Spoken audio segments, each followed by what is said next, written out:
Hello friends, नमस्ते प्रणाम। हमारे चैनल में आप सभी फ्रेंड्स का स्वागत है और अभिनंदन है। तो हम लोग बहुत ही इधर दोबारा बेटी विवाह गीत लेकर आए हैं। अगर अच्छा लगेगा तो लाइक शेयर सब्सक्राइब जरूर कीजिएगा और कमेंट बॉक्स में ज़रूर बताइएगा कि गीत आप लोगों को कैसा लगा। तो चलिए सुनाते हैं।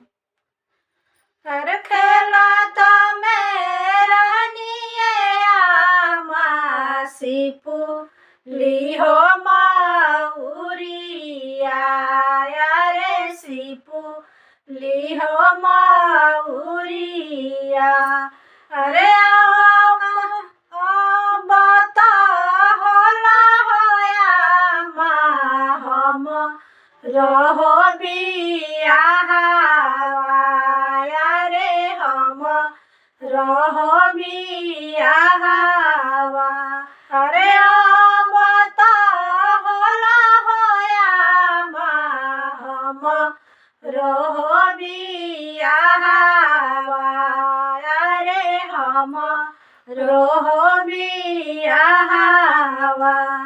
अरे कुछ न सीखलू होया कुछ ना हो बतावलू। अरे कुछ ना हो बतावलू। अरे कुछ न सीखलू होया कुछ ना हो बतावलू। अरे कुछ ना हो बतावलू। अरे कोई से के रहिया नया तोहरी हो दुलारिया रे तोहरी हो दुलारिया। अरे कोई से में रहिए होया तोहरी हो दुलारिया रे तोहरो हो दुलारिया।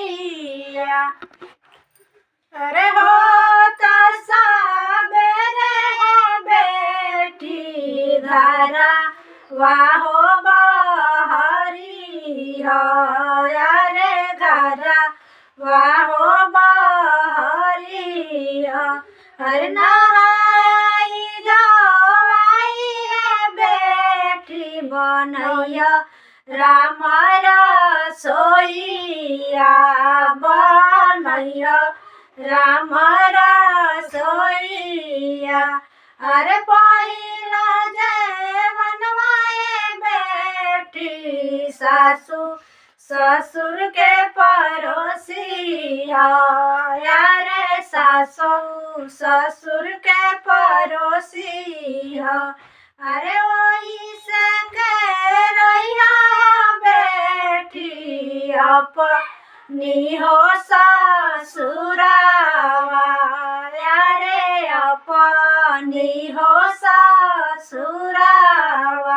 अरे वही से के रहिया हो बेटी अपनी हो ससुरावा रे अपनी हो ससुरावा।